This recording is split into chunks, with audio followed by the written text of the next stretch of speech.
क्षमा करना। নমস্কার বন্ধুরা, আমি লিপসিং মিঠু। আমার চ্যানেলে সবাইকে অনেক স্বাগত জানাই আর অনেক ভালোবাসা দিয়ে আজকের ভিডিওটা শুরু করছি। আজকের ভিডিওটা আমি আপনাদের কাছে নিয়ে এসেছি শনি মহারাজের কিছু অজানা তথ্য নিয়ে। তো একটু মন দিয়ে শুনবেন, খুব উপকারী একটি তথ্য। শনি গ্রহ হলো শনি নবগ্রহের একটি অন্যতম গ্রহ।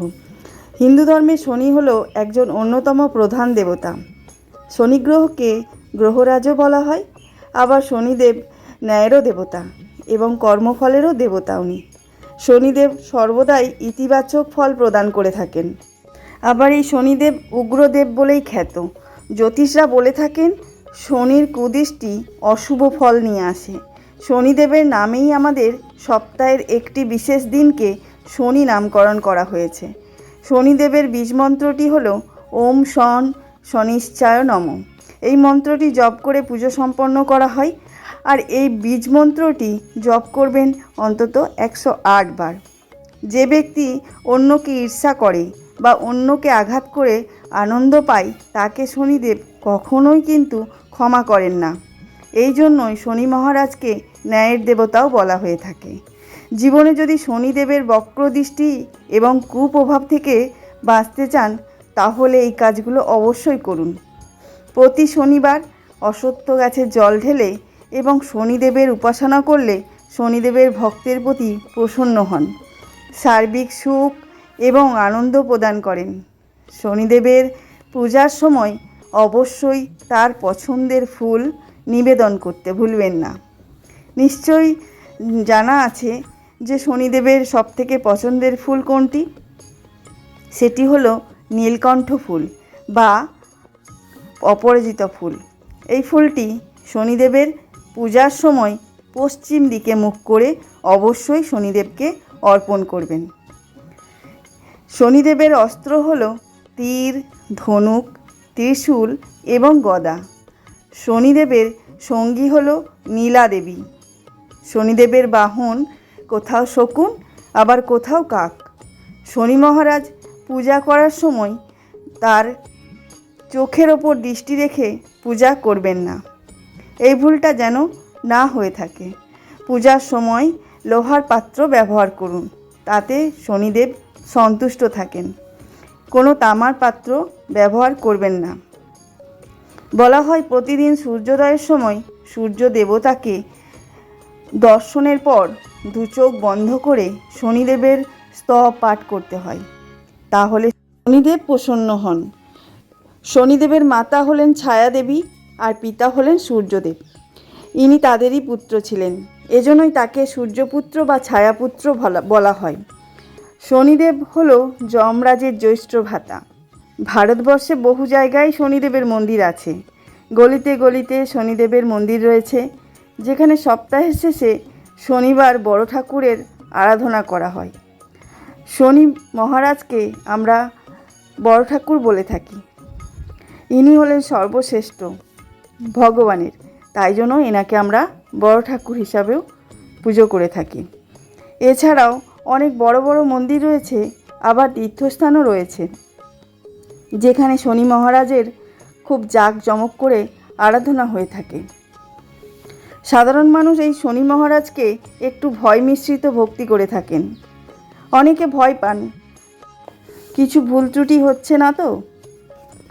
শনিদেবের পূজা খোলা জায়গায় হয়ে থাকে। ওনার প্রসাদও গ্রহণ করতে হয় কিছু খোলা জায়গায় দাঁড়িয়ে।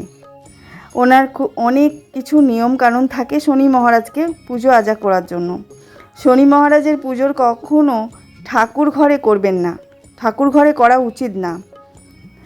ইনি খোলা জায়গায় পূজিত। শনিদেবের পূজায় কি কি প্রয়োজন হয় সেগুলো আমি একে একে বলছি।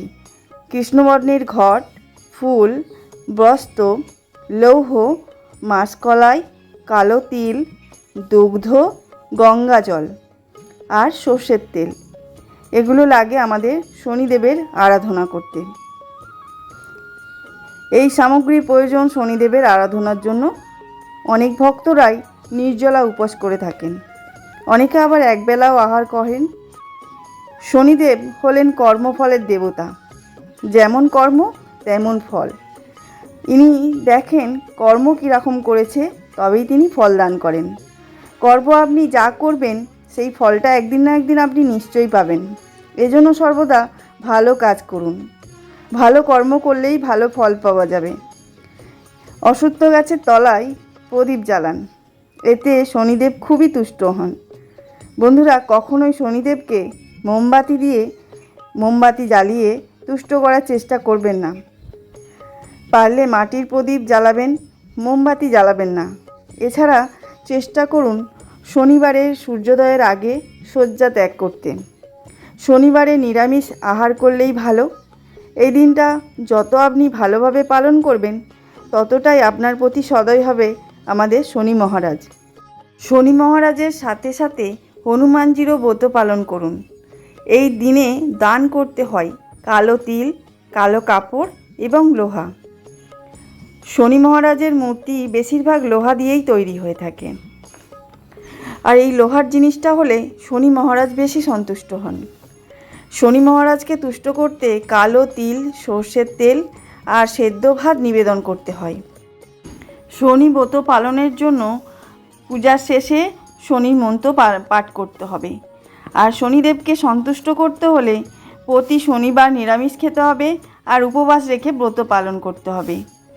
এই পুজোর সাথে সাথে আমাদের মহাদেবের পুজো করতে কিন্তু ভুলবেন না, কারণ শনিদেব হলো মহাদেবের ভক্ত। শনির মহাদশা কাটাতে শনিদেবের পাশাপাশি দেবাদিদেব মহাদেবেরও পুজো অত্যন্ত প্রয়োজন। শনিদেব হলেন কর্মের দেবতা, তাই তার প্রকোপ থেকে বাঁচতে হলে ভক্তরা মন খুলে যতটুকু পারবেন সামর্থ্য ততটুকু দান করুন। এমনটা করলে শনিদেব অবশ্যই প্রসন্ন হবেন আর জীবন হয়ে উঠবে অনেক সুন্দর। অশ্বত্থ গাছে পুজো করতে ভুলবেন না। বিশ্বাস করা হয় শনিবারের ব্রত করে অশ্বত্থ গাছের পুজো করলে জীবনে পজিটিভ শক্তির প্রভাব বাড়তে থাকে। সেই সঙ্গে শনি মহারাজও খুশি হয়, খারাপ ঘটনা ঘটার আশঙ্কা অনেক কমে যায়। শনিবারে খালি পায়ে ঘাসের ওপর হাঁটুন। যখন ঝড় আসে তখন বড় বড় গাছেরাও ভেঙে পড়ে, কিন্তু দুর্বল ঘাসের আর কিছুই হয় না, কারণ তারা হাওয়ার সাথে মাথা দোলাতে থাকে। হাওয়া যেদিকে বয়ে চলে ঠিক সেদিকেই মাথা দোলাতে থাকে, ফলে ঝড় কেটে গেলেই তারা আবার নতুন করে বেড়ে উঠতে পারে, চলতে পারে জীবনের নতুন পথে। জীবনে চলার পথে আমাদেরও আসে নানা ধরনের কষ্ট, বাধা, বিপত্তি। তাই তো ঘাসেদের মতো আমাদেরকেও কিছুটা সময় মাটির কাছাকাছি নিয়ে যেতে হবে। দেখবেন কষ্ট অনেক কমে গেছে, তখন দেখবেন জীবন আগের থেকে অনেক সুন্দর হয়ে গেছে। এই কারণেই প্রতি শনিবার খালি পায়ে ঘাসের ওপর হাঁটতে থাকুন। বন্ধুরা, আজকের মতো এখানেই সমাপ্ত করলাম। শনি মহারাজের পুরাণ কথা আপনাদের কেমন লাগলো অবশ্যই কমেন্ট বক্সে জানাবেন। আর আপনারা অনেক ভালো থাকবেন, সুস্থ থাকবেন।